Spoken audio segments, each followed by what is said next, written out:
চাপা শুটকি ভুনা পছন্দ করে না এমন বাঙালি খুঁজে পাওয়া যাবে না।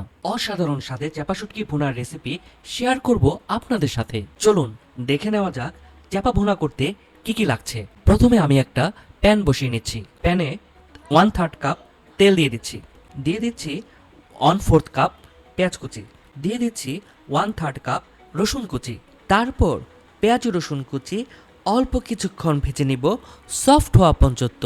এখন আমি দিয়ে দিব 1 চা চামচ পরিমাণ হলুদের গুঁড়া। আমি দিব হাফ চা চামচ পরিমাণ মরিচের গুঁড়া।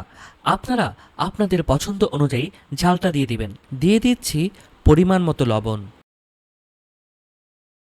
এখন দিব হাফ কাপ পরিমাণ পানি। এখন আমি নেড়েচেড়ে মশলা কষিয়ে নিব। তারপর দিয়ে দিব আগে থেকে পরিষ্কার করে রাখা তেতো করা 7 থেকে 8টি চাপা শুটকি।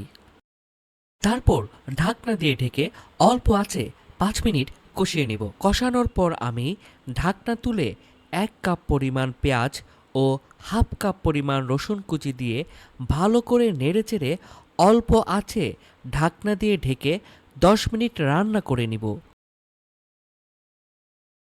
তো দেখুন অল্প সময়ে হয়ে গেল অসম্ভব মজাদার চাপা শুটকি ভুনা। আজ এখানে বিদায় নিচ্ছি। সামনে আরও কিছু ভিডিও নিয়ে আপনাদের সামনে হাজির হব। সেই সময় পর্যন্ত আমাদের সাথে থাকুন। আপনাদের সকলকে ধন্যবাদ।